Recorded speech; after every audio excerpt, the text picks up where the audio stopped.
So good morning everyone, I welcome you all to 5 AM current affairs super series में। So आज 3 Feb है। Discuss करते हैं आज के जो इंपॉर्टेंट टॉपिक्स हैं। So this session is presented by me. My name is Saurabh Pandey. Unacademy में आप मुझसे जुड़ सकते हैं। इंडिया के टॉप 80+ एजुकेटर से आप लाइव पढ़ सकते हैं। करंट अफेयर्स का जो कोर्स है वो आपका 4 Feb से शुरू हो रहा है और इसमें हम द हिंदू के अलावा दूसरे बहुत सारे जो सोर्सेस आपको पढ़ने होते हैं, चाहे वो इंडियन एक्सप्रेस हो या PIB हो या डाउन टू अर्थ मैगजीन हो, इंटरनेशनल जर्नल्स हो, हर एक चीज़ कवर की जाती है।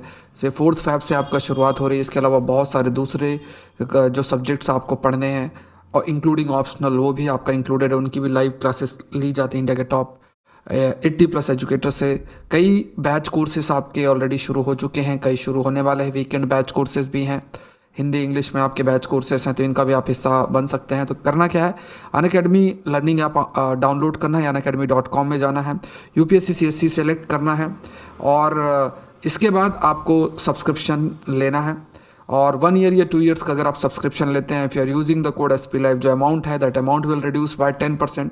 इस अमाउंट के अंदर आपको पूरा जो जितने भी सब्जेक्ट्स हैं इंक्लूडिंग माई कोर्स जो पूरे 1 साल या 2 साल के लिए आते हैं, इसके अलावा ऑप्शनल भी है। अगर आप ऑप्शनल को चूज़ करते हैं तो मेरा जो ऑप्शनल एग्रीकल्चर वो तो है ही साथ में, अगर आप दूसरा ऑप्शनल लेना चाहते हैं तो वो भी आप कर सकते हैं, वो भी आपका इसमें इंक्लूडेड है।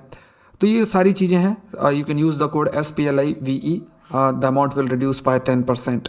शुरू करते हैं। पहला जो क्वेश्चन है, this question is related with the stars project. Consider the following statements about stars project. इस पर अभी हाल फिलहाल में PIB में न्यूज़ भी पब्लिश आपकी हुई थी। The project would be implemented under the department of school education and literacy, ministry of education. The project will cover 6 major states, Gujarat, Tamil Nadu, Uttarakhand, Jharkhand and Assam.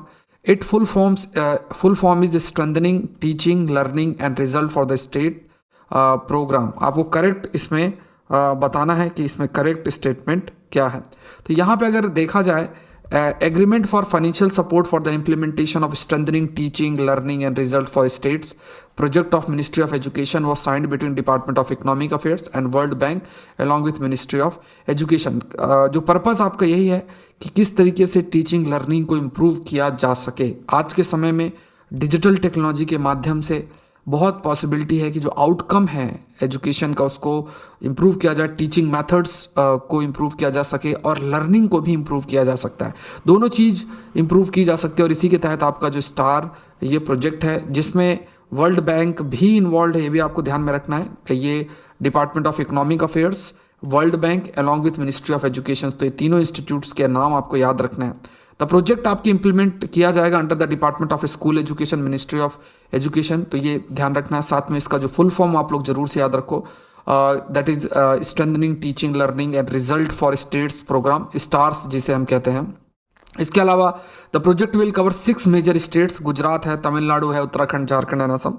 तो यहाँ पे जो 6 मेजर स्टेट्स हैं वो आपके हिमाचल प्रदेश हैं, उसके बाद राजस्थान है, उसके बाद महाराष्ट्र है, मध्य प्रदेश है, MP जिसे हम कहते हैं, केरला है और उड़ीसा है। तो ये 6 स्टेट्स हैं जहाँ पे इसको फोकस किया जाएगा। तो ये दूसरा स्टेटमेंट है दैट इज टोटली रॉन्ग। सो जो आंसर आपका होगा दैट इज 1 and 3। नेक्स्ट देख लेते हैं। Consider the following statement about Indian naval fast attack craft INFAC T81 recently in news. तो पहली चीज़ तो याद रखना, इसका फुल फॉर्म याद रखो, Indian naval fast attack craft T81 जो कि न्यूज़ में भी था। तो commission after over 20 years service, इसको कमीशन आपका किया गया है, मतलब डी कमीशन किया गया है, मतलब आप एक कह सकते हो एक तरीके से रिटायर किया गया है। तो super Dvora MK2 class was recently decommission at naval dockyard Mumbai. The craft was built at Goa shipyard limited in collaboration with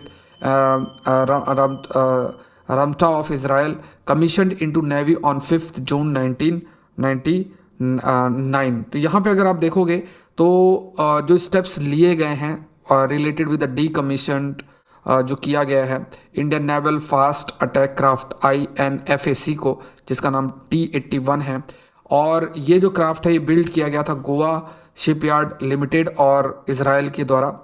commission किया गया था 5 जून 1999 में और अब इसे डीकमीशन किया जाएगा। Super Dhruva MK2 class was recently decommission आपका किया गया था नेवल डॉकयार्ड मुंबई में, तो वहीं से इसको भी डीकमीशन मुंबई डॉकयार्ड से ही इसको डीकमीशन किया जा रहा है। तो ये तीनों स्टेटमेंट्स आपके सही हैं। तो यहाँ पे आप अगर सी ऑप्शन देखोगे दैट इज 1, 2, 3 और डी जो ऑप्शन है वो 2 एंड 3। तो आंसर जो आपका है दैट इज 1, 2 एंड 3। नेक्स्ट देखते हैं, consider the following statements about traditional knowledge digital library. It is an Indian digital knowledge repository of traditional knowledge specially about medicinal plant formulation used in Indian system of medicine, set up in 2001 as a collaboration between council of scientific and industrial research and ministry of education.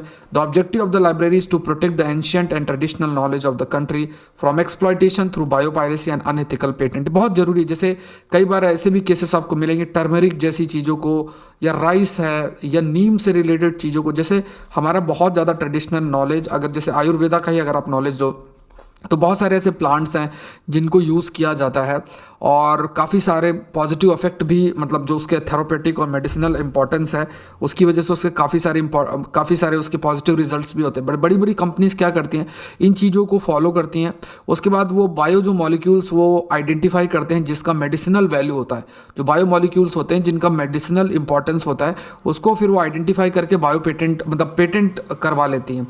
तो अब उसके बाद अगर कोई उसको दोबारा use करेगा तो उस पर वो क्लेम करते हैं। तो ये क्या है, इस चीज़ के लिए हमने काफ़ी सारे पहले केस भी लड़ते हैं और हमने ये हाईलाइट किया है कि जितना भी हमारा ट्रेडिशनल नॉलेज है उसका एक हम रिपोजिटरी मतलब रिजर्व क्रिएट कर लें, सारा ट्रेडिशनल नॉलेज का जो डिजिटल एक लाइब्रेरी जिसको कोई चाहे तो एक्सेस भी कर सकता है।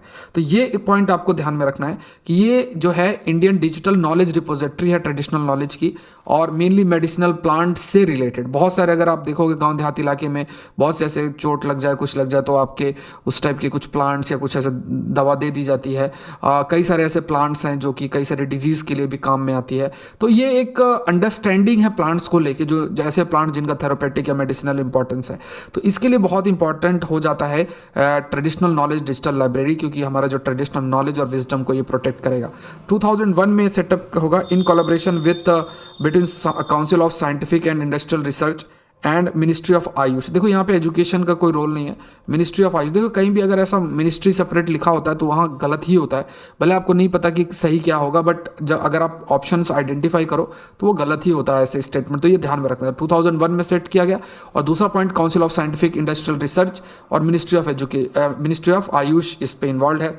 ऑब्जेक्टिव यही है कि हमारा एंशियंट और ट्रेडिशनल नॉलेज जो कंट्री का है उसको एक्सप्लॉयटेशन से बचाया जा सके, बायोपेरेसी और अनएथिकल पेटेंट्स रोके जा सकते हैं। बड़ी बड़ी जो कंपनीज हैं जिन्होंने प्रयास भी किया है जो हमारा ट्रेडिशनल नॉलेज है उस ट्रेडिशनल नॉलेज को मतलब उसकी पायरेसी क्रिएट करने की, या फिर वो अपने नाम पे पेटेंट करवा लें, और अगर आपके पास उस चीज़ का डॉक्यूमेंटेशन नहीं है तो हम फिर बाद में क्लेम भी नहीं कर सकते। तो ये एक एंगल है। आंसर जो आपका होगा 1 and 3।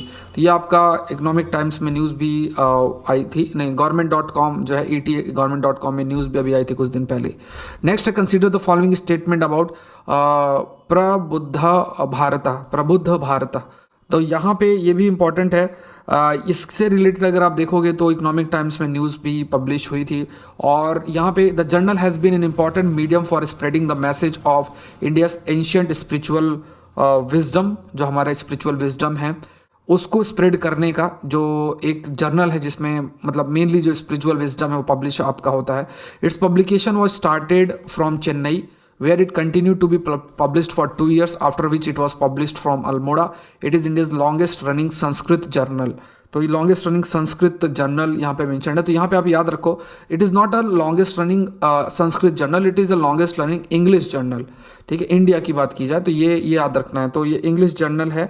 तो ये तो स्टेटमेंट आपका गलत है। दूसरा ये याद रखो कि journal has been an important medium, एक इंपॉर्टेंट मीडियम है हमारे स्पिरिचुअल विजडम को पब्लिश करना, लोगों तक पहुँचाना।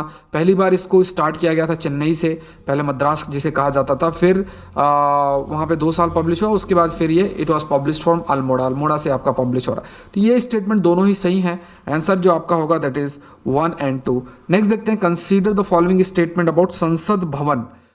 It was designed bye Edwin Lutyens, Herbert baker, was responsible for planning and construction of New Delhi by the British government. Opening ceremony जो है performed on 18th January 1927 by then Viceroy and Governor General of Indian Lord Irwin. In 2012, then Lok Sabha Speaker Sumitra Mahajan had decided to appoint a committee to suggest an alternative complex to House Parliament amidst apprehensions over the structural safety of the building. तो यहाँ पे correct आपको बताना है 1 2 1 3 1 2 3 and 2 and 3। तो यहाँ पे ये जरूरी है, ये कुछ फैक्ट्स आपको ध्यान में रखना है क्योंकि हम लोग नई पार्लियामेंट की बिल्डिंग बना रहे हैं। सेंट्रल विस्टा प्रोजेक्ट्स के बारे में भी हमने डिस्कस किया जिसमें हम सेंट्रल सेक्रेटेरिएट की एक सेपरेट बिल्डिंग भी क्रिएट करेंगे। तो it was designed bye Edwin Lutyens, याद रखना, हर्बर्ट बेकर, और जो कि न्यू दिल्ली के लिए कंस्ट्रक्शन और उसके प्लानिंग के लिए रिस्पॉन्सिबल थे। ओपनिंग सेरेमनी आपकी 18 जनवरी 1927 को हुई थी और उस समय लॉर्ड इरविन वाइसरॉय थे। 2012 की अगर आप बात करोगे तो मीरा कुमार जो उस समय की लोकसभा स्पीकर थी, उन्होंने डिसाइड किया था कि हम कोई एक अल्टरनेटिव जगह देख सकते हैं पार्लियामेंट के लिए क्योंकि काफ़ी सारे स्ट्रक्चरल सेफ्टी जो बिल्डिंग की है उस पर कई क्वेश्चंस अराइज हो रहे हैं। फिर 2015 में सुमित्रा महाजन ने भी, जो सुमित्रा महाजन थी, उन्होंने भी अर्बन डेवलपमेंट मिनिस्टर को लिखा था कि एक अल्टरनेटिव लोकेशन बिल्डिंग के लिए किया जाए। और कई सारे रीजंस हैं इसके लिए कि हमें नई बिल्डिंग के लिए, जैसे 92 ईयर्स ओल्ड बिल्डिंग है, stress and change in the original design have affected it's structural stability, जो पहले कुछ चेंजेस किए गए उस वजह से उसकी स्ट्रक्चरल स्टेबिलिटी एक सबसे बड़ा चैलेंज आपका आ जाता है, स्ट्रक्चरल स्टेबिलिटी। उसके बाद chambers housing the 2 houses that were designed for only 180 members initially and accommodate 790 now, मतलब स्पेस की भी आपकी कमी है। और बाद में फ्यूचर में अगर डिलिमिटेशन होता है तो फिर नंबर ऑफ सीट्स बढ़ाई जाएंगे तो उसमें भी आपकी फिर वी कैन से कि फिर वो जगह नहीं रहेगी। फिर more space is needed even outside the 2 houses for party offices, parliamentary committee officials and security apparatus. और फिर है need to preserve the heritage structure, जो हेरिटेज स्ट्रक्चर है उसको प्रोटेक्ट करना है। हेरिटेज स्ट्रक्चर की बात की जाए तो हेरिटेज स्ट्रक्चर को प्रिजर्व करना, ठीक है, टू प्रिजर्व हेरिटेज स्ट्रक्चर, ये भी इंपॉर्टेंट आपका हो जाता है। तो यहाँ पे इसको अगर देखा जाए, ये पॉइंट्स आपको याद रखने हैं। यहाँ पे ये जो लिखा हुआ है मेरा कुमार है, तो ये स्टेटमेंट आपको गलत है, आंसर जो होगा 1 और 2 है। Consider the following statement about the economic survey on skill development. Merely 2.4% of India's workforce in the age group of 15 से 59 years have received formal vocational or technical training. 8.9% obtained training through informal sources. प्रधानमंत्री Kaushal Vikas Yojana 3.0 was rolled out in 2021 with the tentative target to skill 8 lakh candidate including the migrants. तो यहाँ पे C option आप लिख लो 1 2 3 और D option जो है वो आपका 2 और 3 है। तो इकोनॉमिक सर्वे से रिलेटेड बहुत सारे फैक्चुअल इन्फॉर्मेशंस जैसे हमने हिंदू के सेशन में भी डिस्कस किया था तो वो है, तो ये आपको याद रखना है, काफ़ी सारे इंपॉर्टेंट जो पॉइंट्स हैं। तो merely 2.4% India's work force age group 15 से 59 years they have received formal vocational और टेक्निकल ट्रेनिंग है। 8.9% ऑप्टेन ट्रेनिंग थ्रू उनको इनफॉर्मल सोर्सेज से ट्रेनिंग मिली है। Pradhan Mantri Kaushal Vikas Yojana 3.0 was rolled out in 2021 with a tentative target to skill 8 lakh candidate को skill provide करना including migrants. तो ये तीनों ही स्टेटमेंट्स इकोनॉमिक सर्वे से ही लिए गए हैं, तीनों ही स्टेटमेंट्स आपके सही हैं। सो जो आंसर आपका होगा the answer is we can say आपके सी होगा, तीनों ही स्टेटमेंट सही हैं। So the answer is C. सो आज के लिए इतना ही। आई होप ये सेशन आपके लिए हेल्पफुल रहा होगा। आप लोग रिवाइज डेली बेसिस पर करो।